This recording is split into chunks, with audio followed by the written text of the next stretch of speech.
plant with annual capacity of 12.7 lakh metric tons will be set up at Namrup in Assam.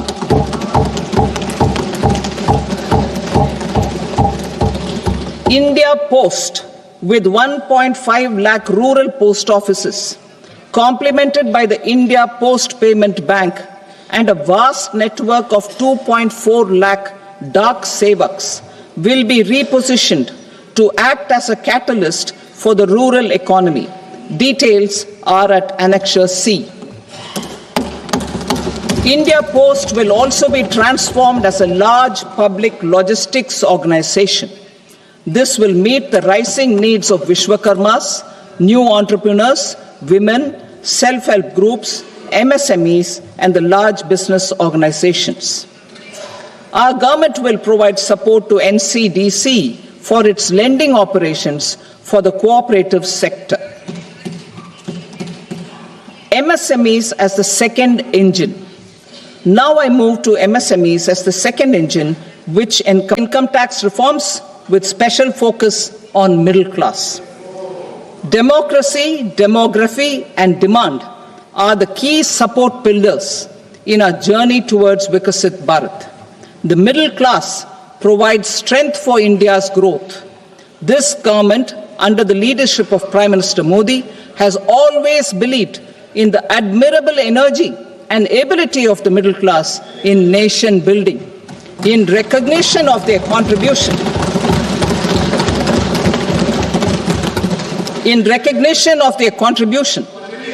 we have periodically reduced their tax burden.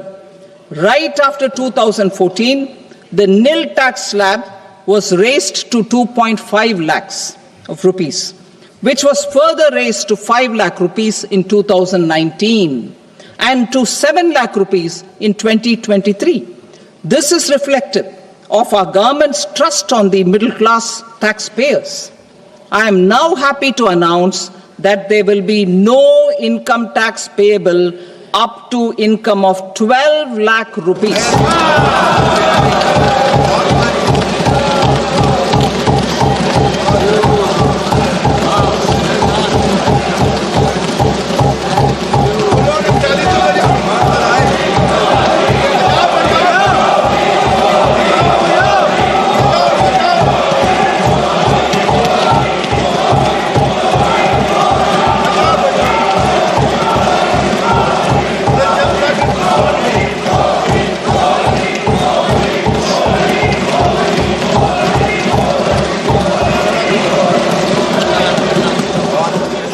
So, average income of 1 lakh per month, other than the special rate income such as capital gains, under the new regime. This limit will be 12.75 lakh for salaried taxpayers due to the standard deduction of 75,000. Slabs and rates are being changed across the board to benefit all taxpayers. The new structure will substantially reduce the taxes of the middle class and leave more money in their hands, boosting household consumption, savings, and investment.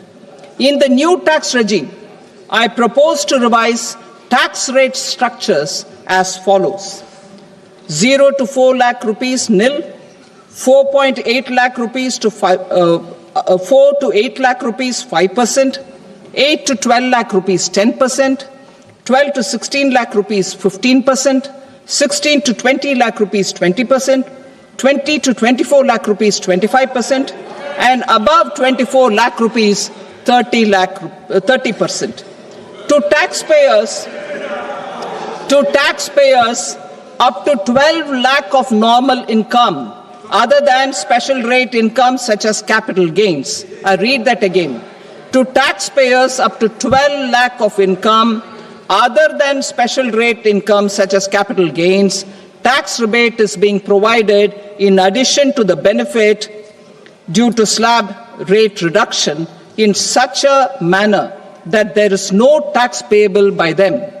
The total tax benefit of slab rate changes and rebate at different income levels can be illustrated with a few examples.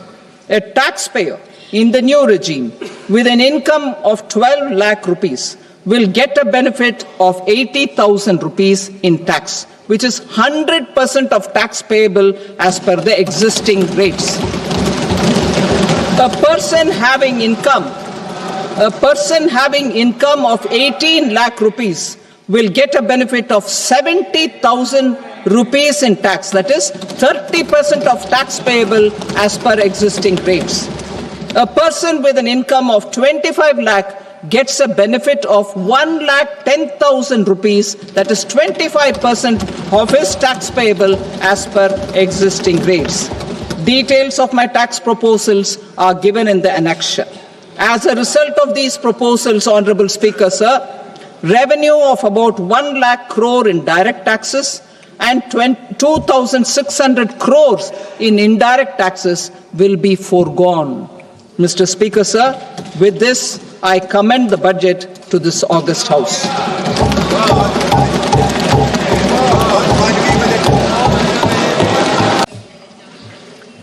Kisan credit cards facilitate short-term loans for 7.7 crore farmers, fishermen, and dairy farmers. The loan limit under modified interest subvention scheme will be enhanced from 3 lakh rupees to 5 lakh rupees for loans taken through the KCC. For Atmanirbharta in urea production, our government had reopened 3 dormant urea plants in the eastern region. To further augment urea supply, a plant with annual capacity of 12.7 lakh metric tons will be set up at Namrup in Assam.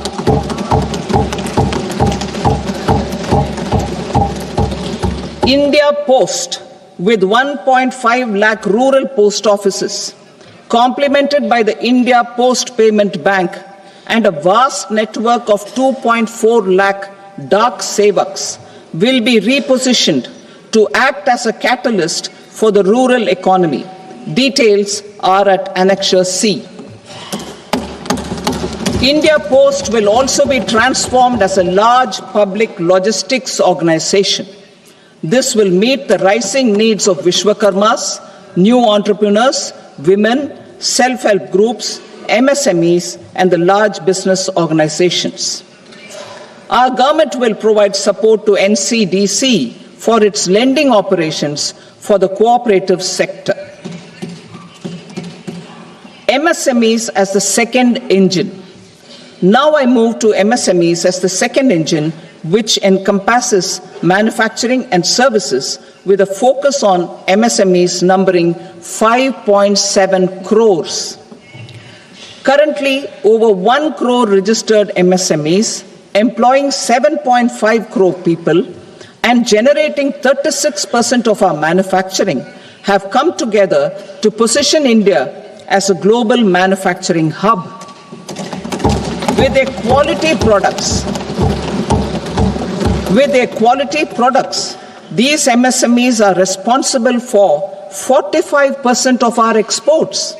To help them achieve higher efficiencies of scale, technological upgradation, and better access to capital, the investment and turnover limits for classification of all MSMEs will be enhanced to 2.5 and 2 times respectively. This will give them the confidence to grow and generate employment for our youth. The details are given in Annexure D.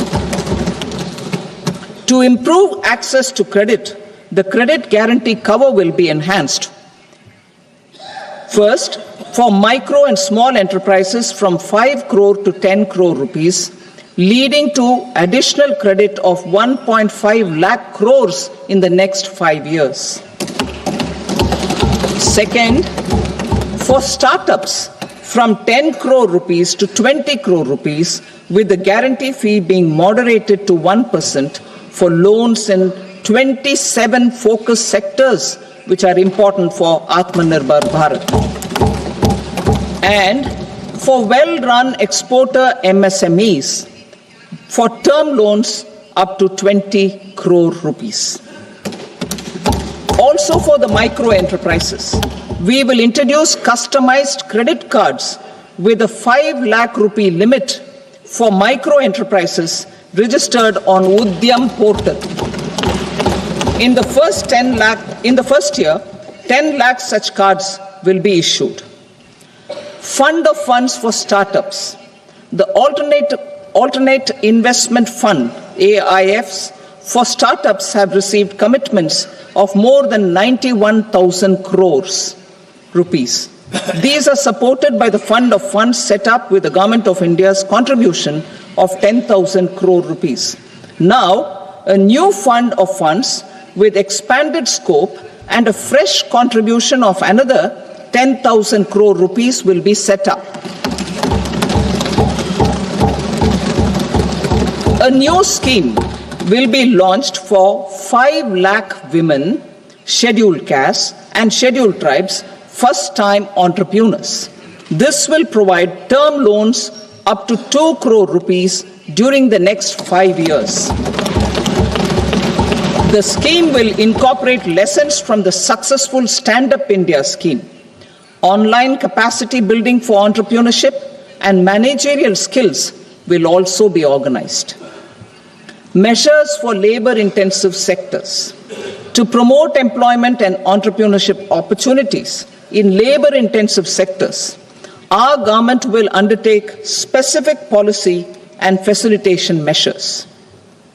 To enhance the productivity, quality, and competitiveness of India's footwear and leather sector, a focused product scheme will be implemented. The scheme will support design capacity, component manufacturing, and machinery required for production of non-leather quality footwear, besides the support for leather footwear and products. The scheme is expected to facilitate employment for 22 lakh persons, generate over 4 lakh crore rupees, and exports of over 1.1 lakh crore rupees. Measures for the toys sector. Building on the National Action Plan for Toys, we will implement a scheme to make India a global hub for toys. The scheme will focus on development of clusters, skills, and a manufacturing ecosystem that will create high-quality, unique, innovative, and sustainable toys that will represent the Made in India brand. Support for food processing. In line with our commitment towards Purvodaya, we will establish a National Institute of Food Technology, Entrepreneurship and Management in Bihar. The institute will provide a strong fillip to food processing activities in the entire eastern region. This will result in 1. Enhanced income for the farmers through value addition to their produce, and 2. Skilling entrepreneurship and employment opportunities for the youth. Manufacturing mission, furthering Make in India. Our government will set up a national manufacturing mission covering small, medium, and large industries for furthering Make in India by providing policy support, execution roadmaps, governance, and monitoring framework for central ministries and states. Details are in Annexure E. Given our commitment to climate-friendly development, the mission will also support clean tech manufacturing. This will aim to improve domestic value addition and build our ecosystem for solar PV cells, EV batteries, motors and controllers, electrolyzers, wind turbines, very high voltage transmission equipment, and grid-scale batteries. Investment as the third engine. Now I move to investment as the third engine, which encompasses investing in people, investing in the economy, and investing in innovation. Investing in people. Saksham Anganwadi and Poshan 2.0. Saksham Anganwadi and Poshan 2.0 program provides nutritional support to more than 8 crore children, 1 crore pregnant women and lactating mothers all over the country, and about 20 lakh adolescent girls in aspirational districts and the Northeast region. The cost norms for these nutritional support will be enhanced appropriately. Atal Tinkering Labs. 50,000 Atal Tinkering Labs will be set up in government schools in the next 5 years to cultivate the spirit of curiosity and innovation and foster a scientific temper among young minds. Broadband connectivity to government secondary schools and PHCs. Broadband connectivity will be provided to all government secondary schools and primary health centers in rural areas under the BharatNet project. Bharatiya Bhasha Pustak Scheme.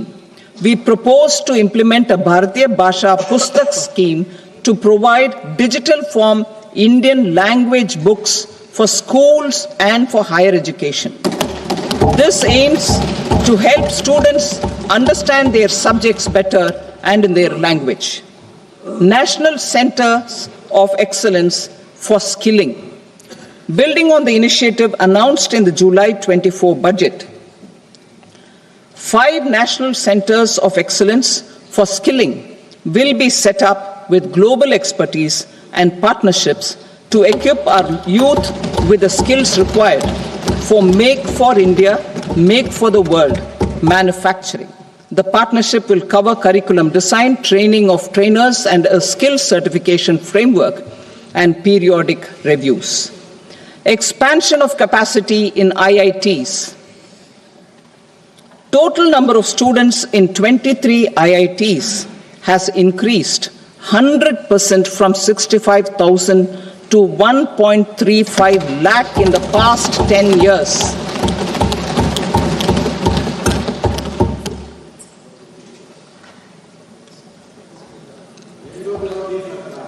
Additional infrastructure will be created in the 5 IITs started after 2014 to facilitate education for 6,500 more students.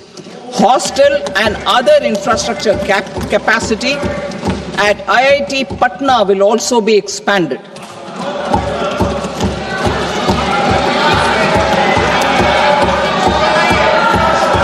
Center of Excellence.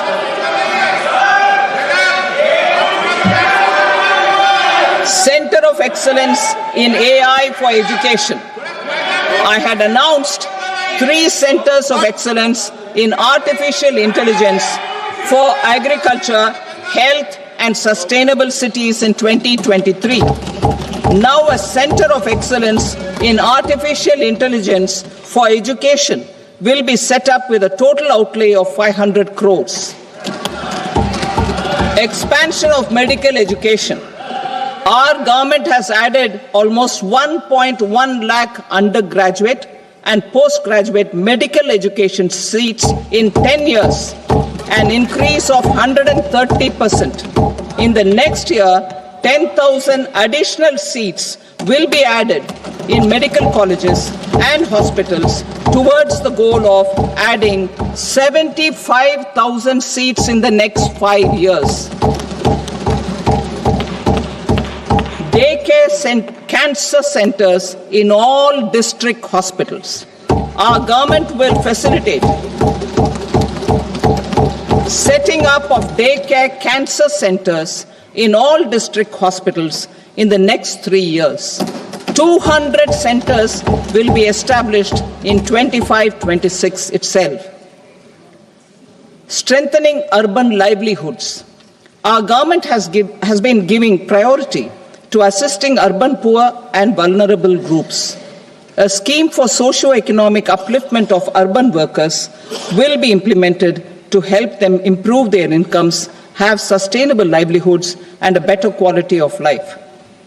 PM Swanidhi scheme has benefited more than 68 lakh street vendors, giving them respite from high-interest informal sector loans. Building on this success, the scheme will be revamped with enhanced loans from banks, UPI-linked credit cards with 30,000 rupees limit, and capacity building support. Social Security Scheme for welfare of online platform workers. Gig workers of online platforms provide great dynamism to the new age services economy. Recognizing their contribution, our government will arrange for their identity cards and registration on the e-Shram portal. They will be provided health care under PM Jan Arogya Yojana. This measure is likely to assist nearly 1 crore gig workers.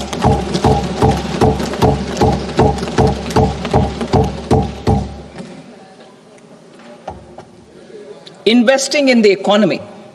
Public-private partnership in infrastructure.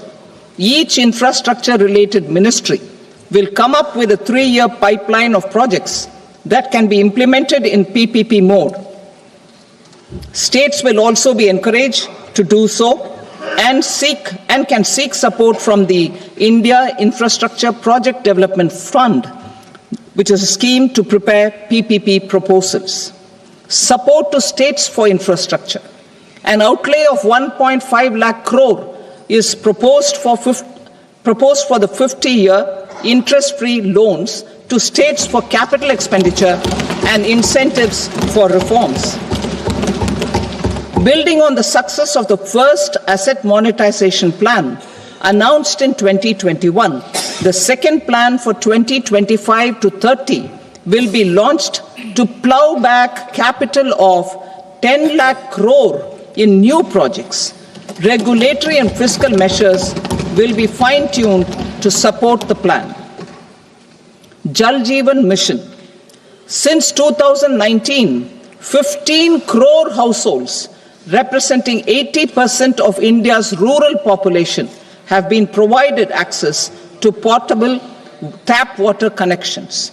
To achieve 100% coverage, I am pleased to announce the extension of this mission until 2028 with an enhanced total outlay. The mission's focus will be on the quality of infrastructure and O&M of rural piped water supply schemes through Jan Bhagidari.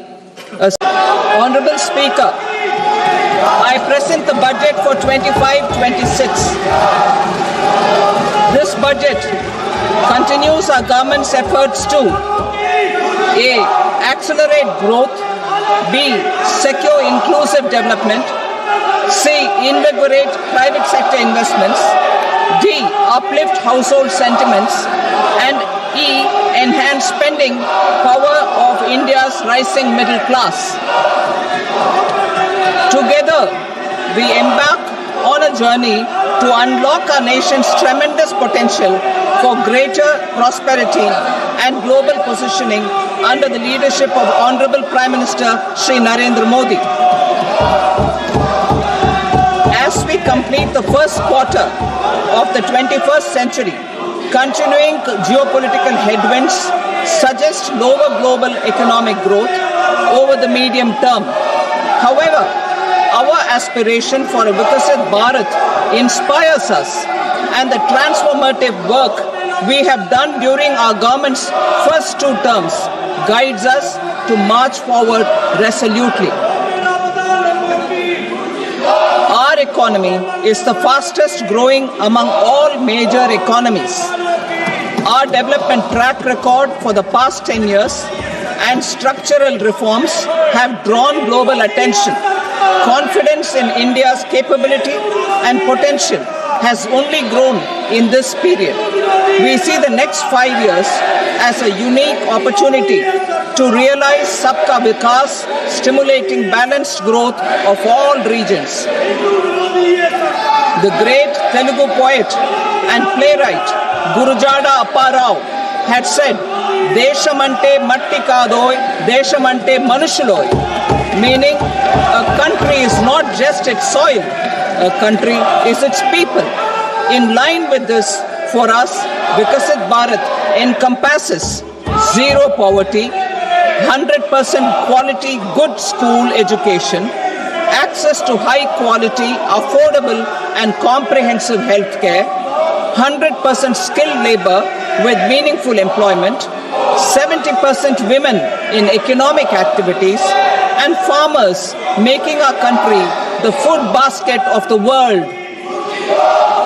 In this budget, the proposed development measures span 10 broad areas focusing on Garib, youth, Annadata and Nari, spurring agricultural growth and productivity, building rural prosperity and resilience, taking everyone together on an inclusive growth path, boosting manufacturing and furthering Make in India, supporting MSMEs, enabling employment-led development, investing in people, economy and innovation, securing energy supplies, promoting exports and nurturing innovation.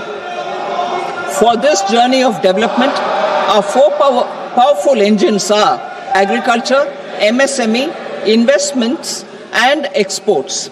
The fuel, our reforms, our guiding spirit, inclusivity, and the destination, Vikasit Bharat. This budget aims to initiate transformative reforms across 6 domains. During the first 5 years, these will augment our growth potential and global competitiveness. The domains are taxation, power sector, urban development, mining, financial sector, and regulatory reforms. Agriculture as the first engine. Now I move to specific proposals, beginning with agriculture as the first engine.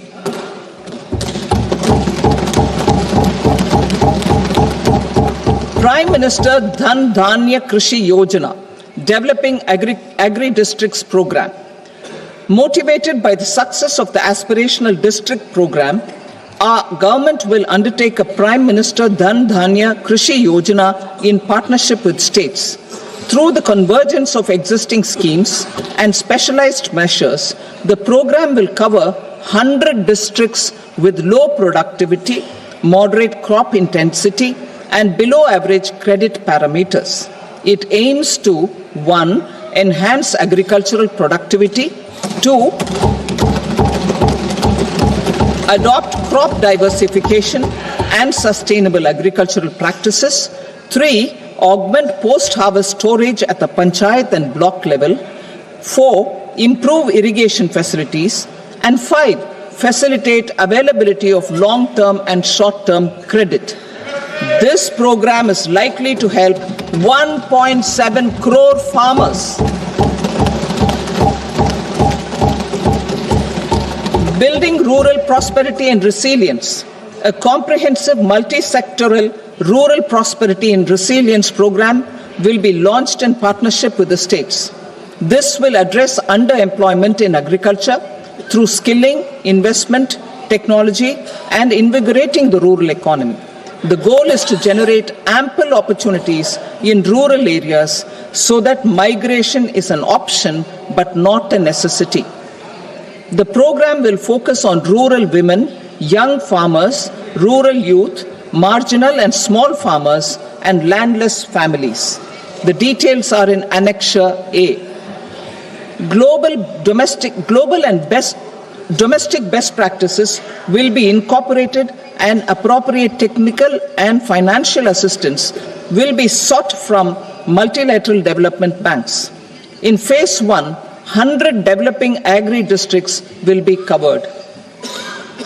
Atmanirbharta in pulses. Our government is implementing the National Mission for Edible Oilseed for achieving Atmanirbharta in edible oils. Our farmers have the capability to grow enough for our needs and more. 10 years ago, we made concerted efforts and succeeded in achieving near self-sufficiency in pulses. Farmers responded to the need by increasing the cultivated area by 50%, and government arranged for procurement and remunerative prices. Since then, with rising incomes and better affordability, our consumption of pulses has increased significantly. Our government will now launch a 6-year mission for Atmanirbharta in pulses with a special focus on Tuar, Urad and Masoor. Details are in Annexure B. Central agencies such as NAFED and NCCF will be ready to procure these 3 pulses as much as offered during the next 4 years from farmers who register with these agencies and enter into agreements. Comprehensive program for vegetables and fruits. It is encouraging that our people are increasingly becoming aware of their nutritional needs. It is a sign of a society becoming healthier. With rising income levels, the consumption of vegetables, fruits, and Shri Anna is increasing significantly. এই মুহূর্তে আয় করে বড় সড় ছাড় এই মুহূর্তে আয় করে বড় সড় ছাড় মধ্যবিত্তের জন্য বড় খবর বাড়লো আয়করের ছাড় 12 লক্ষ টাকা পর্যন্ত আয়ে দিতে হবে না কোনো কর। আমার সঙ্গে রয়েছেন মানস ঠাকুর এই মুহূর্তে কর বিশেষজ্ঞ। আমি তার কাছে পরিষ্কারভাবে জানতে চাইবো কি মধ্যবিত্তের জন্য সুখবর এই মুহূর্তে। নমস্কার। এই মুহূর্তে যে বাজেট আমরা শুনলাম তাই দেখতে পাচ্ছি যে আমাদের ফাইন্যান্স মিনিস্টার বলেছেন 12 লক্ষ টাকা পর্যন্ত ট্যাক্স ছাড়, ইনকামে ট্যাক্স ছাড়, এটা বছরে 12 লক্ষ টাকা এবং সঙ্গে আছে স্ট্যান্ডার্ড ডিডাকশন 75,000 টাকা পর্যন্ত। তার মানে আমরা 12,75,000 টাকা পর্যন্ত কোনো ট্যাক্স দেব না। এটা মধ্যবিত্ত আমাদের প্রায় 32-33% আমাদের টোটাল যে পপুলেশন মধ্যবিত্ত। কত? 20%। মানে 1 লক্ষ টাকা অবধি রোজগার করে ভারতবর্ষে কত লোক আছে? মধ্যবিত্ত যেটা আছে মানে আমাদের ডেফিনেশন সেখানে 31-32%ই বলছে। এনিও এই যে মধ্যবিত্তর একটা নাবিশ্বাস উঠে গেছিল টাকাটা আমরা কিভাবে চালাবো, মানে প্রত্যেকটা ইন্ডেক্স বেড়ে গেছে, আমাদের খাবার বেড়ে গেছে 12%, যে কোনো ফুড মানে আর্থিক যোগানটা হাতে টাকা এটা যে কমে গেছিল, মানে সেভিং কোথা থেকে করব, এই যে ব্যাপারটা হয়ে গেছিল সেটা এই 12 লাখ টাকা পর্যন্ত বা 12,75,000 টাকা পর্যন্ত যে ছাড়, এটাতে একটু যেন স্বস্তি যে কিভাবে ট্যাক্স প্ল্যানিং করবে, কিভাবে আমাদের খরচাটাকে অ্যাডজাস্ট করব, তার একটা সুযোগ পেয়ে গেল আমরা যারা মধ্যবিত্ত। আমি আরেকবার নিউজ 18 বাংলার দর্শকদেরকে জানাই আর্থিক বিল মানে আয়কর বিল আসবে সামনের সপ্তাহে, কিন্তু এই মুহূর্তে যে বাজেট পেশ করলেন তাতে বড় সড় ছাড়ের ঘোষণা করলেন অর্থমন্ত্রী সীতারামন। 12 লক্ষ পর্যন্ত আয়ে কোনো কর দিতে হবে না। স্ট্যান্ডার্ড ডিডাকশন ছিল 75,000, অর্থাৎ হলো 12,75,000-এর উপরে কোনো আয়কর দিতে হবে না। এই মুহূর্তে যেটা আমরা বারবার আলোচনা করছিলাম যে আর্থিক যোগান, মধ্যবিত্ত চাইছিল হাতে টাকা আসুক, সেখান থেকে খরচ করবে এবং সেখান থেকে প্ল্যানিং হবে, বিভিন্ন সঞ্চয় আমানত। সেখানে বিশেষজ্ঞরা কি বলছেন আরো একবার জেনে নেব। তবে এই মুহূর্তে সব থেকে বড় খবর, মধ্যবিত্তে আয়করে বড় সড় ছাড় বাড়লো, 12 লক্ষ টাকা পর্যন্ত আয়করে ছাড়। আমি প্রসেনজিতের তার কাছে আসবো। Ayan, thank you. আমি যেরকম মানুষবাবু বললেন যে 12 লাখ অবধি ছাড় পাওয়া গেছে, প্লাস 50 থেকে 75,000-এর স্ট্যান্ডার্ড ডিডাকশনটাও বেড়েছে, যেটা ছিল ওখান থেকে বেড়ে 25,000 আমরা পেয়েছি। সো রাফলি আমরা যদি ধরি তাহলে 4,75,000 মতো আমরা এক্সেস পেলাম আজকের দিনে। কিন্তু devil is in the detail. যতক্ষণ না টোটাল ইনকাম ট্যাক্স পেপারটা পেশ হচ্ছে, যতক্ষণ না টেবিল হচ্ছে, যেরকম আমরা আগে ডিসঅ্যাপয়েন্টমেন্টটা দেখেছি, হোপফুলি হয়তো এবার ওই ডিসঅ্যাপয়েন্টমেন্টটা হবে না। সেকেন্ড হচ্ছে গিয়ে যে আমরা যদিও দেখছি যে মানে এখনো পর্যন্ত বিস্তারিত যে ট্যাক্সের স্ল্যাব, সেই স্ল্যাবটা যতক্ষণ না আসছে ততক্ষণ কি আমরা স্বস্তি নিতে পারছি না? ততক্ষণ আমি তো স্বস্তি নিতে পারছি না, বাকিরা যা বলুক। কিন্তু আমার experience in the last 6 years, 2019 থেকে যদি আমি শুরু করি, তাহলে কিন্তু ডিটেলসে যখন জিনিসটা আসে ওখানে কিন্তু একখানা স্কোপ ফর ডিসঅ্যাপয়েন্টমেন্ট থাকে। But be that as it may, আমি আজকের দিনে দাঁড়িয়ে বলছি যে হ্যাঁ, যদি 5 লাখ টাকা যদি আমাদের বাড়ে আর যদি আমাদের মধ্যে একটু যদি ডিসঅ্যাপয়েন্টমেন্ট হয়, তাও একখানা এক্সপেকটেশনের থেকে কিন্তু বেশি এসছে। সেকেন্ড হচ্ছে গিয়ে যে ডিসঅ্যাপয়েন্টমেন্টের জায়গাটা কোথায়, সেকেন্ড ডিসঅ্যাপয়েন্টমেন্টের জায়গা হচ্ছে গিয়ে যে আমাদের ইন্টারেস্ট ইনকাম, আমাদের ক্যাপিটাল গেইনসের স্ল্যাব, এই ইনকাম ট্যাক্সের স্ল্যাব, এইগুলো যতক্ষণ না আমরা কমাতে পারছি, যতক্ষণ না আমরা সিম্পলিফাই করতে পারছি। আমাদের মনে রাখতে হবে এককালে কিন্তু আমাদের 3খানা স্ল্যাব ছিল, আজকে আমাদের 7টা না 8টা স্ল্যাব আছে। হ্যাঁ, 7টা স্ল্যাব আছে।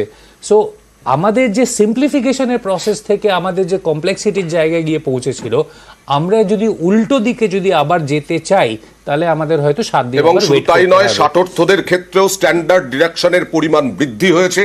মধ্যবিত্তদের কর সুরক্ষা তো হলোই, এই রক্ষা হলো, আয়কর ছাড় হলো বিপুল পরিমাণে। 5 লক্ষ টাকা পর্যন্ত বাড়লো আয়কর ছাড়ের ঊর্ধ্বসীমা, যেটা বারবার সাধারণ মানুষ বাজেটের আগে আমরা বিভিন্ন জেলা শহর থেকে তারা চাইছিলেন যে আয়কর কমুক, আয়করের ঊর্ধ্বসীমা বাড়ানো হোক। সেই ঊর্ধ্বসীমা 12 লক্ষ পর্যন্ত বাড়ানো হলো, অর্থাৎ স্ট্যান্ডার্ড ডিডাকশন যেটা আগের বছর ছিল 75,000, 12,75,000, সেই টোটাল আয়কর শূন্য, কোনো কর দিতে হবে না চাকুরিজীবীদের 12,75,000 টাকা পর্যন্ত।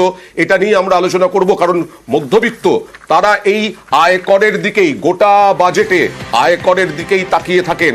সেই আয়করে এই রকম বড় সড়ো ছাড় বোধহয় সাম্প্রতিক অতীতে আমরা দেখিনি। সুমনদা, দেখুন, যেগুলো এই বাজেটের, যেখানে প্রসেনজিৎ দা বা মানসবাবু শেষ করলেন সেখান থেকেই ধরি। এই বাজেটের প্লাস পয়েন্ট কী কী? এখন অবধি প্লাস পয়েন্ট একটা হচ্ছে 12 লাখ পর্যন্ত কোনো ঊর্ধ্বসীমায় কোনো ট্যাক্স নেই, তফসিলি মহিলাদের জন্য ঋণদানের সুবিধে, বয়স্ক লোকদের জন্য ছাড়, অ্যান্ড হুইচ ইজ বিগ, যেটাতে কংগ্রেসের হ্যাপি হওয়া উচিত, যে গিগ ওয়ার্কার্সদের 1 কোটির জন্য special portal. This is the 4 points, good point. But as a Bengali আমি বলবো বাজেটটা মাঝে মাঝে আমার সন্দেহ হচ্ছিল বিহারের কিনা। ফুড প্রসেসিং সংক্রান্ত ইনস্টিটিউট, মাখানা বোর্ড, পাটনা আইআইটিতে আসন বৃদ্ধি, গ্রিনফিল্ড এয়ারপোর্ট প্রজেক্ট, এবং ট্যুরিজমে যেটা কেউ খেয়াল করেনি বুদ্ধ সার্কিট, একদম, which is actually Bihar. So বিহারে ইলেকশন আছে। It's a political budget. There is nothing wrong in it, political budget. এই বাজেটটা কতটা বিহারের দিকে তাকিয়ে সেটা আমাদের লক্ষ্য রাখতে হবে। এবং অবশ্যই মধ্যবিত্তদের জন্য কর ছাড়টাও দিল্লি নির্বাচনের ঠিক আগে এলো। So it's a very political budget. কিন্তু আবার আমি বলবো, যেটা প্রসেনজিৎ বাবু বলছিলেন, উই মাস্ট রিমেম্বার যে এই বাজেটটা কোনো বিপ্লবী বাজেট না, এটা আসলে একটা ওই যাকে বলে মিলিজুলি সমাজতান্ত্রিক বাজেট, যেটা মানে নরেন্দ্র মোদীর কাছ থেকে লোকে যেটা এক্সপেক্ট করেছিল। নাথিং বিগ না মানুষদা, নিশ্চয়ই বিগ নয়, কিন্তু মধ্যবিত্তের জন্য বিগ কিনা আমি আবার বলছি একদম। কারণ এই বাংলার ক্ষেত্রেও আমি যদি দেখি চাকুরিজীবী তারা তো অনেকটা স্বস্তি পাবেন। আজকে দিনভর আজকে আলোচনা চলছিল জিনিসপত্রের দাম বেড়েছে, ওষুধের দাম বাড়ছে, সেখান থেকে স্বস্তি চাইছিলেন মধ্যবিত্ত। একদম এটা ঠিক যে স্বস্তি তো পাবেই, কারণটা হচ্ছে হাতে টাকা দরকার। টাকা না হলে মানে আমরা বলি যে মানি ফ্লো, যে ইকোনমিক্সেই বলা আছে ফ্লো অফ মানি দরকার। হাতে টাকা না এলে আমি আরও জায়গায় দিতে পারবো না। এটা যদি আমরা যদি 1 লক্ষ টাকা 50,000 টাকাও রাখতে পারি, সেই টাকাটা আমরা কোথায় রাখবো, কিভাবে রাখবো প্ল্যান করতে পারবো। এই টাকাটা যদি আমাদের মধ্যবিত্তদের মধ্যে ঘুরতে পারে, সেটা একটা বিরাট ফ্লো জিডিপিতে ইম্প্যাক্ট ফেলবে। এবং জিডিপিতে ইম্প্যাক্ট ফেলাটাই সবচেয়ে জরুরি, কারণ জিডিপি যদি ফল করে সেটা কিন্তু আমরা অনেক পিছিয়ে যাব। কিন্তু এই ক্ষেত্রে প্রসেনজিৎ দা, যে আমরা কোথায় রাখবো, কিভাবে রাখবো, এখানেই কি বড় ধাক্কা হলো বিমার ক্ষেত্রে এফডিআই 100% করে দেওয়া? দেখো, এখানে কিন্তু উনি একটা ক্ল্যারিফিকেশন দিয়েছেন যে যেই অর্গানাইজেশন, বিমা অর্গানাইজেশন যাদের 100% এনেবল করা যাবে, ওদের কিন্তু ওদের যে প্রিমিয়ামটা যা কালেক্ট করবে ওটা কিন্তু টোটাল ইন্ডিয়ান পেপারে ইনভেস্ট করতে হবে। নাও ইন্ডিয়ান পেপারে ইনভেস্ট করা মানে হচ্ছে যে গভর্নমেন্ট একদিক থেকে বলছে যে আমি বেশি গভর্নমেন্ট পেপারে ইনভেস্ট করাতে চাই, জিসেক গভর্নমেন্ট সিকিউরিটির মধ্যে ইনভেস্ট করাতে চাই। কিন্তু মুশকিল হচ্ছে গিয়ে যে 4-5খানা জিসেক ছাড়া, মানে যখন আমরা ট্রানজ্যাকশন করি জিসেকে, 4-5খানা জিসেকের ছাড়া ওরকমভাবে লিকুইডিটি নেই।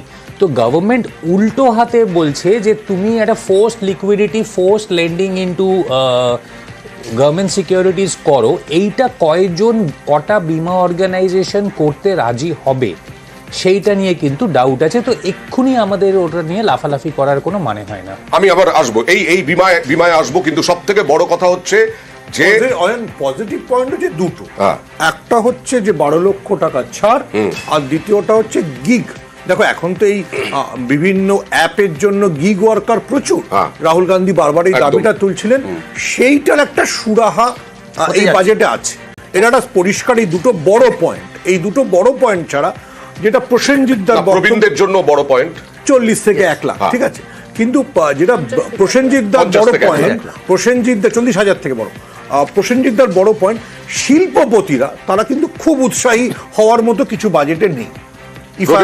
প্রবীণদের জন্য টিডিএস এ স্ট্যান্ডার্ড ডিডাকশনে 1 লক্ষ পর্যন্ত ছাড়, অন্যদিকে টিডিএস এ নরমালি 6 লক্ষ পর্যন্ত ছাড়, আয় করে ঊর্ধ্বসীমা আবার বলছি 12 লক্ষ করা হলো, 5 লক্ষ টাকা বাড়িয়ে দেওয়া হলো। সুমন, আমি এই ক্ষেত্রে বলি, তুমি যেটা বলছিলে কিছুক্ষণ আগে, সত্যি 1 লক্ষ।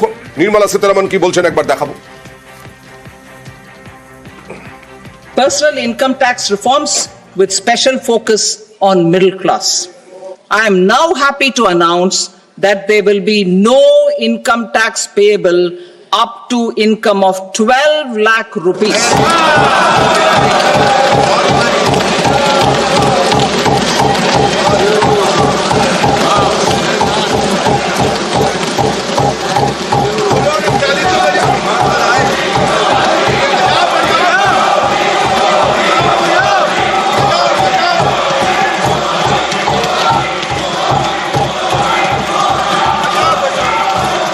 In the new tax regime, I propose to revise tax rate structures as follows: 0 to 4 lakh rupees nil, 4.8 lakh rupees to 4 to 8 lakh rupees 5%, 8 to 12 lakh rupees 10%, 12 to 16 lakh rupees 15%, 16 to 20 lakh rupees 20%, 20 to 24 lakh rupees 25%, and above 24 lakh rupees 30%. একেবারে স্ল্যাবটাও বলে দিলেন পরিষ্কার ভাবে নির্মলা সীতারামন। আমি সুমনদা যেটা বলছিলাম, আবার আপনাদের বলি, বাড়লো আয়করের ঊর্ধ্বসীমা, ছাড়ের ঊর্ধ্বসীমা বার্ষিক 12 লক্ষ টাকা পর্যন্ত আয়করে ছাড়, কোনো আয়কর দিতে হবে না। আমি সুমনদা যেটা বলছিলে তুমি, যে সত্যি 1 লক্ষ টাকা পর্যন্ত কতজন মাইনে পায়, তাহলে তো অনেক বেশি মানুষ এতে উপকৃত হবে। দেখো দুটো জিনিস আছে, বাজেটের আগে আমরা কি নিয়ে আলোচনা করছিলাম, এই সরকারের কাছে কি চ্যালেঞ্জ ছিল। মধ্যবিত্তরা এই সরকারের উপর অসন্তুষ্ট ছিল, কারণ জিনিসপত্রের দাম যা বেড়েছিল তারা হ্যান্ডেল করতে পারছিল। মধ্যবিত্ত মানে, আমি মানসবাবুর সাথে ডিফার করব, মধ্যবিত্ত মানে শহুরে মানুষ, সেটা ভারতবর্ষের মোট জনসংখ্যার খুব বড় সংখ্যক, টোটাল আমরা জানি 6 কোটি, 6 কোটি। তো তাদের জন্য একটা উপকার হলো। যেটা বড় চ্যালেঞ্জ ছিল যে প্রান্তিক যারা মানুষ, অর্থাৎ যারা রেশন নেন, যাদের রোজগার 20,000-এর কম, ইন্টারেস্টিংলি যদি পুরো বাজেটটা দেখা যায় তাহলে দেখবে তাদের জন্য খাপে খাপে বিভিন্ন জিনিস ঢোকানো আছে। যেমন একটা উদাহরণ দিই, 22 লক্ষ চর্মশিল্পে মানে কর্মসংস্থান হবে। এটা বেসিক্যালি খুব ওভারটোনে নরেন্দ্র মোদী বলেননি, এটা বেসিক্যালি মুসলিমদের জন্য টার্গেট করে করা, কারণ চর্মশিল্পে বেসিক্যালি মুসলিম এবং প্রান্তিক মানুষরা জড়িত। সো একটা তলা দিয়ে খেলার চেষ্টা আছে, কিন্তু যেটার জন্য মানে প্রসেনজিৎ বাবুরা বা বিনিয়োগকারীরা বসে থাকেন, there is no such big thing যেটাতে মানে প্রাইভেট সেক্টর ইনভেস্টমেন্টে বা কারখানা করতে খুব উৎসাহী হবে। there is no such big revolutionary thing। কিন্তু আবার আমি বলবো, নির্মলা সীতারামন নরেন্দ্র মোদীর যেটা পলিটিক্যাল চ্যালেঞ্জ ছিল, বিহারের জন্য 5টা প্রজেক্ট দিয়েছেন। I can list food processing, আইআইটিতে আসন বৃদ্ধি, আসামে একটা ইউরিয়া দিয়েছে। সো পলিটিক্যালি মানে তিনি কারেক্ট থাকার চেষ্টা করেছেন, এবং যেটা দুটো কম্পোনেন্ট, প্রান্তিক মানুষ আর মধ্যবিত্ত, দুটোকে অ্যাড্রেস করবার চেষ্টা করেছেন। কিন্তু আমাদের অর্থনীতির দুর্দান্ত গ্রোথ হবে এরকম কোনো কিছু আমি দেখতে পাচ্ছি না। ঠিক আছে, অ্যাড করতে চাই যে আমরা যদি রিটার্ন ফাইল দেখি, প্রায় 7.4 crore রিটার্ন ফাইল হয়েছে, তার মধ্যে প্রায় 60% হচ্ছে নীল রিটার্ন। এইখানেই আসল জিনিসটা হয়ে গেছে, যারা নীল রিটার্ন তারা ট্যাক্স দিচ্ছে না, তা সেটাকে বাড়িয়ে দাও। হ্যাঁ, আমরা ডেফিনেটলি অ্যাডভান্টেজ পাচ্ছি যারা। আমি সন্দীপা এবং সুতনু বাবুর কাছে আসবো, তবে আমি তার আগে মানসদা আরেকবার দর্শকদের জন্য আগে কি ছিল এখন কি হলো এইটা যদি একটু বলেন। মানসবাবু, আমার সেই প্রশ্ন, যদি ট্যাক্স স্ল্যাবে 8 লাখ থেকে 12 লাখ 10% থাকে, তাহলে তো পুরোটা ছাড় হচ্ছে না। 8 লাখ থেকে 12 যদি 10% থাকে, তাই তো স্ল্যাব ঘোষণা করেছে। হ্যাঁ সেটাই তো দেখতে পাচ্ছি। মানে তাহলে তো প্রসেনজিৎ দার যেটা কথা ছিল যে স্বস্তি আসবে কিনা হিডেন, কিন্তু উনি তো বললেন যে 12 লক্ষ পর্যন্ত। আরেকবার বাইটটা শোনানো যাবে, আরেকবার পরিষ্কার করে নির্মলা সীতারামন যা ঘোষণা করলেন আয়করের ঊর্ধ্বসীমা।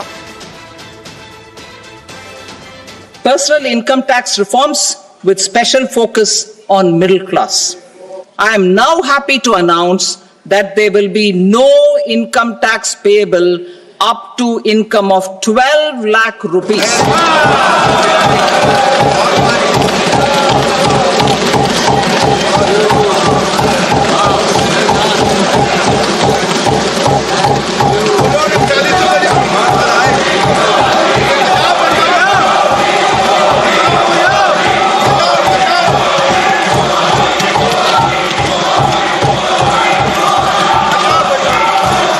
In the new tax regime, I propose to revise tax rate structures as follows: 0 to 4 lakh rupees nil, 4.8 lakh rupees to 4 to 8 lakh rupees 5%, 8 to 12 lakh rupees 10%, 12 to 16 lakh rupees 15%, 16 to 20 lakh rupees 20%, 20 to 24 lakh rupees 25%, and above 24 lakh rupees 30%. Sutanu বাবুর কাছে একটু জানতে চাইবো দর্শকদের জন্য সহজ সরল ভাবে, সুতনু বাবু একটু বুঝিয়ে দেখুন। আমি অনেকগুলো পয়েন্ট আছে, না আমি এই আয়কর নিয়ে দেখুন আমি স্ল্যাবটা একটু পরিষ্কার ভাবে বুঝিয়ে আমি আপনাকে একটা তথ্য আগে তুলে ধরি। 2004 সালে অটল বিহারী বাজপেয়ী সরকার যখন চলে যায়, তখন এক্সেমশন লিমিটটা ছিল খুব সম্ভব 1 লাখ, এবং 1 লাখ থেকে ইউপিএ সরকারের 10 বছরে এটা হয়েছিল 2.5 লাখ অব্দি কোনো ট্যাক্স ছিল না। ঠিক। বিজেপির 11 বছরের শাসনকালে সেটা 2.5 লাখ থেকে এসে দাঁড়ালো 12 লক্ষ টাকা অব্দি ট্যাক্স ছাড়। ওকে।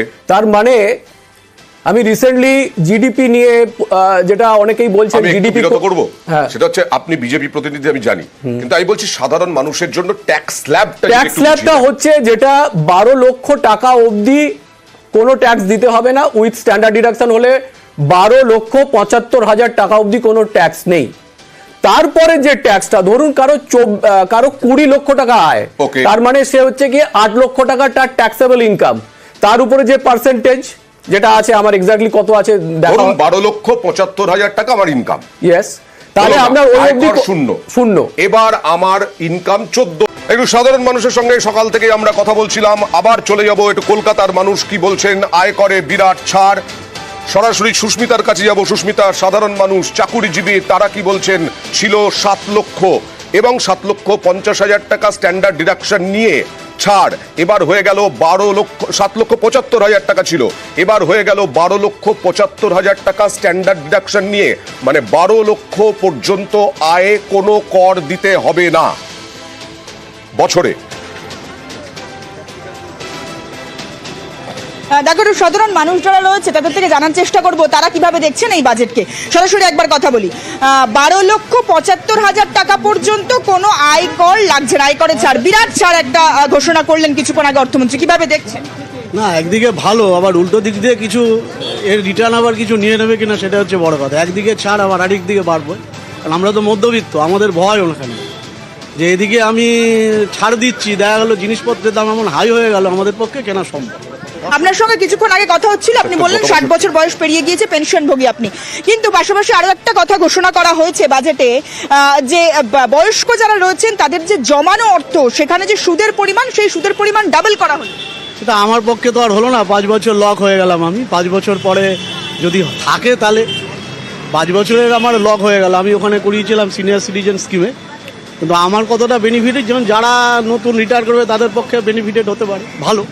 আরো একটু কথা বলার চেষ্টা করি, সাধারণ মানুষ রয়েছেন, একটু কথা বলার চেষ্টা করব। বাজেট আজকে পেশ হলো, বাজেটে 12 লক্ষ টাকা পর্যন্ত যাদের বার্ষিক আয় তাদের আয় কর ছাড় দেওয়া হয়েছে, কিভাবে দেখছেন? সুবিধা হলো কিছুটা? সুবিধা কি করে হবে? 12 লক্ষ বছরে না মাসে? বছরে 12 লক্ষ টাকা তো কিছু ঠিকই তো আছে, 12 লক্ষ কি আছে? আপনি বলুন। বুঝতে পেরেছি, আপনার 12 লক্ষ মাইনে টাকা হয়তো 1 লাখ পর্যন্ত আয় তাতে ছাড়, স্ট্যান্ডার্ড ডিডাকশন 75,000, 12,75,000 টাকা পর্যন্ত আয়ে কোনো কর লাগবে না। বিরাট চাপ তৈরি করলো সন্দীপাদের ওপর, কংগ্রেসের ওপর। ওরা আমাদের উপর চাপ তৈরি করলো না, কংগ্রেস সহ ভারতের সাধারণ মানুষ 140 কোটি মানুষ বিজেপিকে ঘাড় ধরিয়ে এই বাজেটটা, এই ছাড়টা দিতে বাধ্য করলো। যে হারে এখানে বিজেপির যিনি আছেন বা বিজেপির ওরা খুব উৎফুল্লিত যে 12 লক্ষ টাকা 75,000 টাকা বা স্ট্যান্ডার্ড ডিডাকশন, এত একটা মধ্যবিত্তদের কর ছাড় দিয়েছে।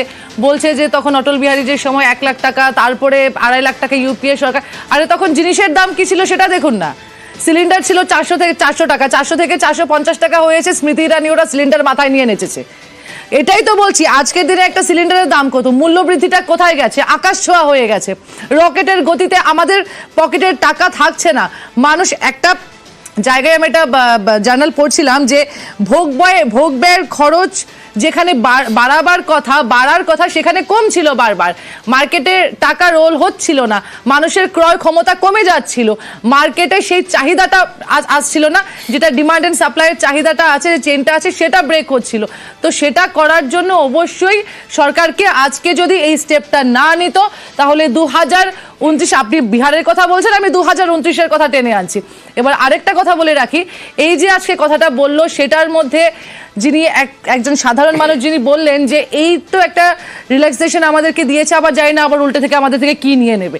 বিজেপি সরকারের প্রতি এই যে একটা সন্দিহান মনোভাব গত 13 বছরে মানুষের জন্ম নিয়েছে, এবং এই যে আজকে বাজেটে উনি কথাটা বললেন, আমরা জানি সেটা সবকিছু মিলিয়ে কার্যকর হতে 8 থেকে 9 মাস কি 1 বছরও লেগে যেতে পারে।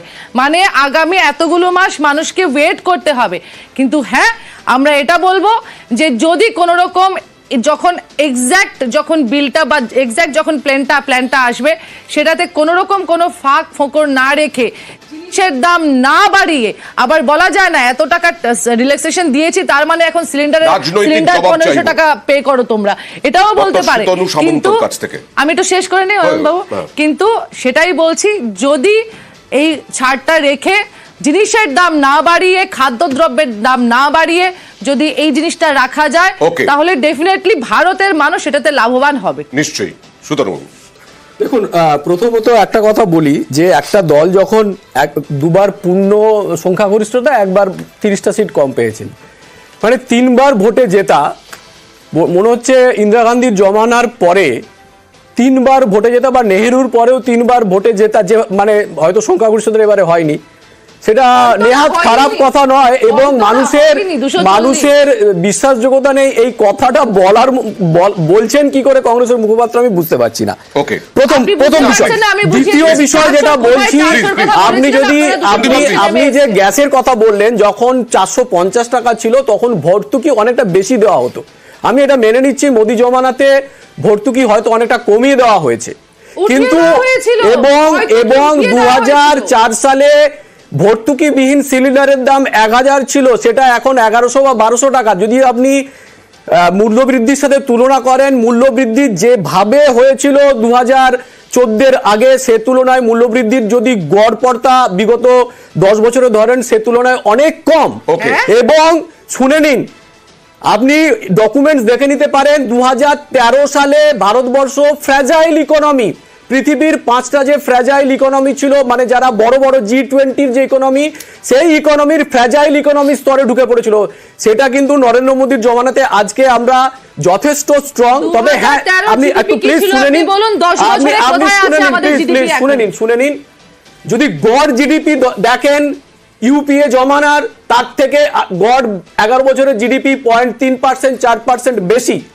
এবং এই যে এবারে জিডিপি নিয়ে অনেকে প্রশ্ন তুলছেন, আমি তার উত্তর দিয়ে দিচ্ছি। 2018-এর সাথে যদি 2019-এর তুলনা করেন, 2019 সালে ভোটের বছর ছিল, জিডিপি প্রায় 2%। করছি না, গত 10 বছরের পরিসংখ্যান আপনি 10 বছরের বারবার কোভিডের নাম নিয়ে আবার বলবো, 0 থেকে 4 লক্ষ 5 কোনো ট্যাক্স নেই, 4 লক্ষ থেকে শুরু হচ্ছে 8,05% ট্যাক্স। এবার 12,75,000 টাকা পর্যন্ত কোনো আয়কর নেই। এই স্ল্যাবটা আবার দর্শকদের জন্য 4 লক্ষ থেকে 8 লক্ষ তা দ্যাট মিনস 5% রেট 20,000 টাকা ট্যাক্স লাগবে। 8 লক্ষ থেকে 12 লক্ষ আবার 4 লাখ, 4 লাখের ওপর 10% মানে 40,000 টাকা ট্যাক্স লাগবে। তার মানে আমি 12 লাখ টাকা পর্যন্ত যেতে 60,000 টাকা ট্যাক্স দিতে হবে। আমার 75,000 টাকা স্ট্যান্ডার্ড ডিডাকশন। তার মানে 12 লক্ষ যদি আমার 12,50,000 টাকা হয়, তাহলে 50,000-এর ওপর 15%, তার মানে কত হচ্ছে? 50,000 15% মানে হচ্ছে মানে কত? 15,000 টাকা। 7,500 টাকা। তার মানে আমি যদি 12,50,000 টাকা হয় তাও ট্যাক্স লাগছে না, 12,75,000 টাকা পর্যন্ত আমার সেই জন্য ট্যাক্স ফ্রি হয়ে যাচ্ছে। তারপরে কারো যদি 12 থেকে 16 লক্ষ, হ্যাঁ, যদি 12 থেকে 16 15%, 15%, তার মানে তখন হচ্ছে কত? 4 লাখের ওপর 15% মানে হচ্ছে, হ্যাঁ হ্যাঁ হ্যাঁ হ্যাঁ, সেটা হচ্ছে যে স্ট্যান্ডার্ড ডিডাকশনের রেট কত ছিল? রেট নয়, এটা তো একটা স্ল্যাব। অ্যামাউন্ট কত ছিল? হ্যাঁ, মানে আগে ছিল 50, গতবার করেছে 75, সেটাই আছে। তাহলে তো যদি গতবারই 75 থাকে, তাহলে তো গতবারই থেকেই 12 লাখ টাকা অবধি ট্যাক্স দিতে হতো না। না না না, গত বছর 7 লাখ টাকা পর্যন্ত ট্যাক্স দিতে হতো না। গতবার পর্যন্ত 7 লাখ ছিল, সেটা বেড়ে 75 হয়েছে, সেই জন্য 12,75,000 পর্যন্ত ট্যাক্স লাগছে না। এটা রিলিফ। এবার আমার একটা বলার আছে যে আমরা যাই বলি না কেন, দেশের যদি উন্নতি করতে হয়, আমার কাছে 3টে জিনিস, প্রোডাকশন, প্রোডাক্টিভিটি আর পিপল, মানে লোক, এই 3টেকে এক জায়গায় নিয়ে চলতে হবে। এই 3টে যদি এক জায়গায় মানে ঠিকমতো সিস্টেম না থাকে, তাহলে আমাদের জিডিপি বাড়বে না। প্রফিটও করতে হবে কোম্পানিকে, প্রোডাকশন বাড়াতে হবে, প্রোডাক্টিভিটি বাড়াতে হবে, অ্যাট দ্য সেম টাইম আমরা যারা লোক তারাই কিন্তু ওখানে কাজ করবে। সেই 3টের সিমিলারিটি না থাকলে কিন্তু জিডিপি বা গ্রোথ হবে না। ঠিক আছে, মধ্যবিত্তের তো হলো ছাড়, কিন্তু আমি প্রসূনজিৎদার কাছে আসবো। শেয়ার বাজার কিন্তু চাঙ্গা নয়। কেন? 1 নম্বর। 2 নম্বর হচ্ছে, আবার বলছি, এফডিআই 100% আয়ে কোনো আশঙ্কা আছে, শঙ্কিত হওয়ার কারণ আছে। আমি আসব, তবে তার আগে শরদিন্দুর কাছে চলে যাব। বর্ধমানের মানুষ কি বলছেন? শরদিন্দু আজকে বিরাট ছাড় ঘোষণা করেছেন এবং বিশেষজ্ঞরা বলছেন হ্যাঁ, বিরাট ছাড়। 7,75,000 টাকা ছিল স্ট্যান্ডার্ড ডিডাকশন সহ, কোনো কর দিতে হতো না। এবার 12,75,000 টাকা পর্যন্ত কোনো কর দিতে হবে না বছরে ইনকামে। কি বলছেন ওখানকার মানুষ, চাকুরিজীবী? তাহলে 5 লাখ এক্সট্রা যোগ। শরদিন্দুর কথা আমরা শুনতে পাচ্ছি না। শরদিন্দুর কাছে আসবো। 12 লক্ষ টাকা পর্যন্ত আয় হবে এবং যেটা ভালো লাগলো, আরেকবার হ্যাঁ আরেকবার যাচ্ছি আয়করে এই যে ছাড়টাকে কিভাবে দেখছেন? এই ছাড়টা খুব সাধারণ মানুষের পক্ষে খুব সুবিধা হয়েছে। মধ্যবিত্ত মানুষ এখন যে আয়টা করেন, তার উপর যে ছাড়টা সরকার দিয়েছেন, সেটা ভালোভাবেই মানুষ নিচ্ছে। এখনো গোটা বাজেট দেখা হয়নি, দেখা হলে বোঝা যাবে কতটা কি ছাড়, বাজেটে কিছু ভুয়ো আছে কিনা সেটা আগামী দিনে বোঝা যাবে। আপনি কিভাবে দেখছেন? দেখুন, যে সব থেকে ইম্পর্টেন্ট বিষয় যে লাইফ সেভিং ড্রাগ, যে লাইফ সেভিং ড্রাগ নিয়ে কি হলো, আজকে ক্যান্সারের ওষুধের ট্যাক্সের কমলো, কিন্তু বাকি ওষুধ কি ডেইলি নিডস, মানুষ যে ডেইলি যে ওষুধগুলো কনজিউম করে, সুগার, প্রেসার, জাস্ট এগুলো কি হলো, এগুলো বেশি সংখ্যক আমি সরাসরি চলে যাব একেবারে বাঁকুড়া থেকে। দেবব্রত রয়েছে আমার সঙ্গে। দেবব্রত, তুমি নিশ্চয়ই জেনে গেছো যে 12,75,000 টাকা পর্যন্ত আয়ে কোনো কর দিতে হবে না চাকুরিজীবীদের। ইয়ারলি যাদের 12,75,000 টাকা ইনকাম, কি বলছেন ওখানকার মানুষ? এবং স্ল্যাবগুলো আমরা পরিষ্কার করে দেখিয়ে দিচ্ছি।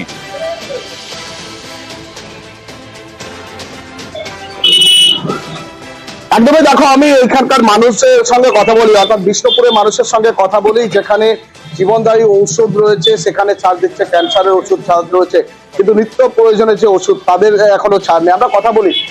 বলছি দিদি, এই যে বাজেট, এই বাজেট নিয়ে কি বলবেন? আয়কর নিয়ে জানতে চাইছি। আয়কর, নিত্য প্রয়োজনীয় ওষুধের দাম তো অবশ্যই কমা উচিত। আমরা সাধারণ মানুষ, গ্যাস, সুগার যে কোনো ঘরেই আছে, যে কোনো ঘরে যে কোনো পেশেন্টই আছে, গ্যাস, সুগার, হাই প্রেশারের রুগী আছে, এমনকি হার্টের পেশেন্টেরও রুগী আছে। তৎজলদি সেই ওষুধগুলো যখন দরকার হয় তখন আমাদের দুবার ভাবতে হয়, আমাদের নিত্য প্রয়োজনীয় জিনিস দেবব্রত, আয়করের কথা বলা হচ্ছে, আয়কর দুবার ভাবতে হয়। তো দাম কিভাবে আমরা চালাবো? একেবারে দেখো আয়কর, যেখানে আয়করে এত ছাড় ঘোষণা করা হয়েছে, কি বলবেন এই বাজেট নিয়ে, কি বলবেন? এবং বাজেট নিয়ে আমরা তো অত অর্থনীতি বুঝি না, আমরা যেটা সাধারণ মানুষ একটা জিনিসই বুঝি, দিন দিন জিনিসের দাম বাড়ছে, কিন্তু আমরা এই যে ক্যান্সার বা এইসব যে জীবনদায়ী ওষুধ ছিল দাম কমেছে, অবশ্যই এটা কমেছে, ভালো হয়েছে। আয়করের এই যে বাজেট, এটা নিয়ে কি বলবেন? দেখুন এইটা নিয়ে আমরা অর্থনীতি যা বুঝি না, আমরা জানি সাধারণ মানুষ একটাই জিনিস অবশ্যই প্রতিনিধিদের বোঝাতে হবে যে কত ছাড় হয়েছে পরিষ্কার করে, তারপরে আমরা যাব লাইভে। নিশ্চয়ই আমি প্রসেনজিৎদার কাছে আসবো। প্রসেনজিৎদা, কি কি আমি যেটা প্রশ্ন করেছিলাম যে শেয়ার বাজার কেন চাঙ্গা হচ্ছে না? চাঙ্গা তো দূর, উল্টে গিয়ে আবার 600 পয়েন্ট ডাউন হয়েছে মার্কেটের উপর থেকে। প্রথমত কারণ হচ্ছে গিয়ে যে তুমি যদি দেখো আজকে আমার নতুন ইউনিট বা আমার এক্সপ্যানশনের আজকে খুব বেশি স্কোপ ফ্রম দ্য বাজেট এলো না। আমি যদি কনজামশন ডিমান্ড যদি বাড়াতে চাই, ইন্ডিয়া কনজামশন ইকোনমি, যদি আমি কনজামশন ডিমান্ড বাড়াতে চাই, আজকের দিনে বাজেট যেটা লাগু হবে 1 এপ্রিল থেকে, আর ওটার যে মাল্টিপ্লিকেশন হবে সেটা কিন্তু 3-4 বছর এগিয়ে। মানে আমি এখন কথা বলছি 2027-28 ওটার জন্য। ইমিডিয়েটলি আমাকে কোনো ইনফ্রাস্ট্রাকচারে ছাড় দেওয়া হলো, নতুন ইউনিটে ছাড় দেওয়া হলো, আমাকে নতুন ক্রেডিট লাইন দেওয়া হলো, আমাকে ইজিয়ার ইন্টারেস্ট রেট দেওয়া হলো, আমাকে ফরেন এফডিআইতে কিছু এনেবল করা হলো। এগুলো হলো না যেগুলো মার্কেট এক্সপেক্ট করছিল, যে আমরা নেট নেগেটিভ এফডিআইতে আছি, নেট নেগেটিভ এফআইআইতে আছি। এগুলো যদি আমাদের একটু সহানুভূতি নিয়ে যদি একটু দেখতেন এফএম, তাহলে হয়তো মার্কেট আরেকটু বেশি হতে পারত। কারণ গত কয়েক সপ্তাহ ধরেই একেবারে তাকিয়ে ছিল যে কি হচ্ছে বাজেটে, বিরাট এক্সপেকটেশন ছিল। আমি সরাসরি একটু ডালহৌসি পাড়া থেকে চলে যাব আমাদের প্রতিনিধি সুদীপ্তর কাছে। সুদীপ্ত, এ বছরে এই বাজেটে একেবারে বার্ষিক আয় 12,75,000 পর্যন্ত, চাকুরিজীবীদের কোনো আয়কর নেই এবং স্ল্যাব আমরা পরিষ্কারভাবে দেখাচ্ছি এবং তাতে স্পষ্ট 12,75,000 টাকার পার হলেই আয়কর হবে, আয়করের মানে অধীনে পড়বেন চাকুরিজীবীরা। কি বলছেন ডালহৌসির চাকুরিজীবীরা?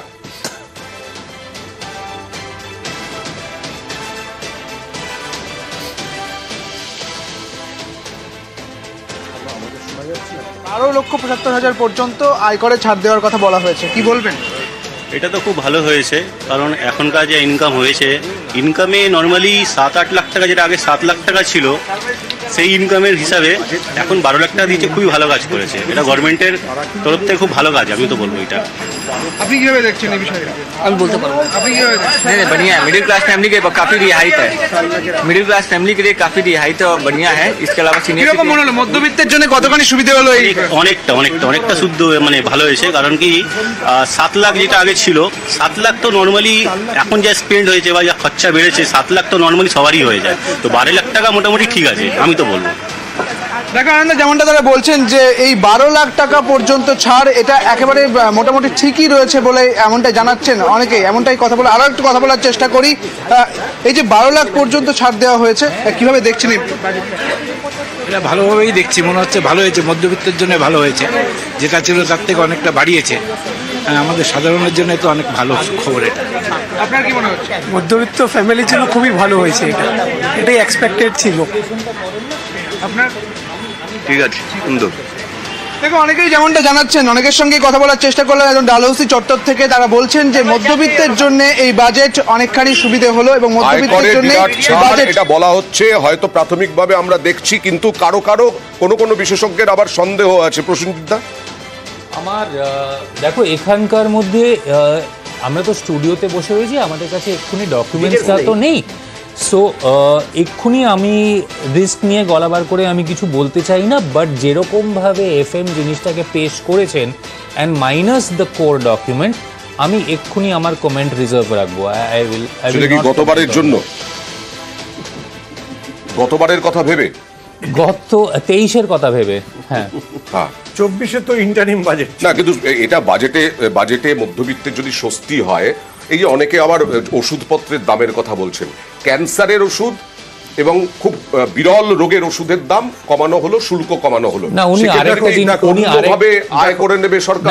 আরেকটা জিনিস মেডিসিন যেগুলো আছে সেই জেনেরিক বেসিক প্রবলেমটা কোথায়? জেনেরিক একদম। না, সুমন বাবু, আমি জাস্ট একটা ক্লারিফিকেশন দিয়ে দিই। উনি কিন্তু অলসো ইন্টারমিডিয়েটের জন্য একটা স্পেসিফিক মেনশন করেছেন যে আমাদের ইম্পোর্ট ডিউটি ওখানে কমবে। হ্যাঁ, সো কিছু স্বস্তি আছে। হ্যাঁ, ওষুধের ক্ষেত্রে স্বস্তি আছে। 36টা লাইফ সেভিং ড্রাগসে ইম্পোর্টে উনি দিয়েছেন। না, সাধারণ মানুষ যেটা বলছেন যে সাধারণ যে ওষুধগুলো সেইগুলোর তো দাম বেড়ে গেছে। ওষুধ দাম বাড়েনি, কমেনি। দেখো, তোমার 2-3টে বড় ইস্যু আছে। বড় ইস্যু যেটা আমরা বাজেট পেশের আগেও আলোচনা করছিলাম, লোকের পকেটে টাকা কি করে আসবে। মানুষ দা কনভিন্স যে মধ্যবিত্তর কাছে, মানে যদি তুমি খুব মোটা ভাবে ধরো, যে লোকটি মাসে 60,000 টাকা রোজগার করতো সে এতদিন কোনো ট্যাক্স দিত না, এবার যে মাসে 1 লাখ টাকা রোজগার করবে তাকেও কোনো ট্যাক্স দিতে হবে না, এটা আমরা ধরে নিচ্ছি। What is the catch? Catch is হচ্ছে এই যে যেটা তুমি এক্সাম্পশন দিলে তোমার মূল্য বৃদ্ধি যেটা, সেটাকে ম্যানেজ করছে কিনা, একদম। দ্বিতীয় কথা হচ্ছে যে এই সরকারের যেটা সমস্যা, মানে আমি অন্তত আমার দিক থেকে যেটা মনে হয়, এই সরকার পেট্রোল ডিজেলের দামটা কিছুতেই কমায় না। আগের পোর্শনে যখন একটা ডিবেট হচ্ছিল, আমি জানি না কেন বিজেপি এটা স্বীকার করে না, যে যখন মনমোহন সিং বা ইউপিএ 1-2 ছিল তখন আন্তর্জাতিক বাজারে অপরিশোধিত তেলের যা দাম ছিল ব্যারেল প্রতি যত ডলার, এখন তার থেকে অনেক কম, 75 নেমে এসেছে। এখন তার থেকে অনেক কম ডলার। মনমোহন সিংকে $119 হ্যান্ডেল করতে হয়েছে, 152 ছিল ক্রুড অয়েল হ্যান্ডেল করতে হয়েছে। তো তুমি দেখুন, এই সরকারের ম্যাক্সিমাম রোজগারটাই তো ক্রুড অয়েলের উপর ট্যাক্স থেকে, এবং সেটাকে কিছুতেই জিএসটির আওতায় আনা হচ্ছে না। তো সেইটা তো আপনি হাঁসফাঁস করছেন না। আমরা এই মুহূর্তে আয়করে বড় সড় ছাড়, মধ্যবিত্তের জন্য বড় খবর। বাড়লো আয়করের ছাড়, 12 লক্ষ টাকা পর্যন্ত আয়ে দিতে হবে না কোনো কর। আমার সঙ্গে রয়েছেন মানস ঠাকুর, এই মুহূর্তে কর বিশেষজ্ঞ। আমি তার কাছে পরিষ্কারভাবে জানতে চাইবো কি মধ্যবিত্তের জন্য সুখবর এই মুহূর্তে। নমস্কার। এই মুহূর্তে যে বাজেট আমরা শুনলাম, তাই দেখতে পাচ্ছি যে আমাদের ফাইন্যান্স মিনিস্টার বলেছেন 12 লক্ষ টাকা পর্যন্ত ট্যাক্স ছাড়, ইনকামে ট্যাক্স ছাড়, এটা বছরে 12 লক্ষ টাকা, এবং সঙ্গে আছে স্ট্যান্ডার্ড ডিডাকশন 75,000 টাকা পর্যন্ত। তার মানে আমরা 12,75,000 টাকা পর্যন্ত কোনো ট্যাক্স দেব না। এটা মধ্যবিত্ত আমাদের প্রায় 32-33% আমাদের টোটাল যে পপুলেশন মধ্যবিত্ত। কত? 20%। মানে 1 লক্ষ টাকা অবধি রোজগার করে ভারতবর্ষে কত লোক আছে? মধ্যবিত্ত যেটা আছে, মানে আমাদের ডেফিনেশন, সেখানে 31-32%ই বলছে।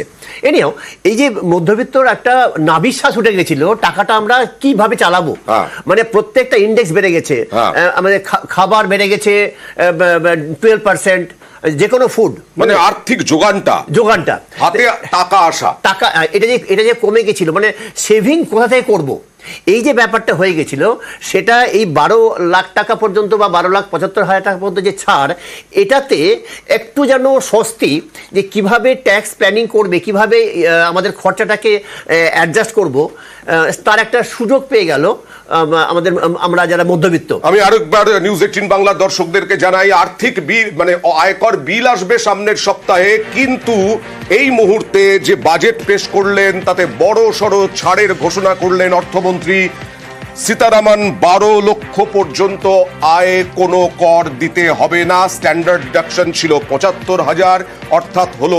12,75,000-এর উপরে কোনো আয়কর দিতে হবে না।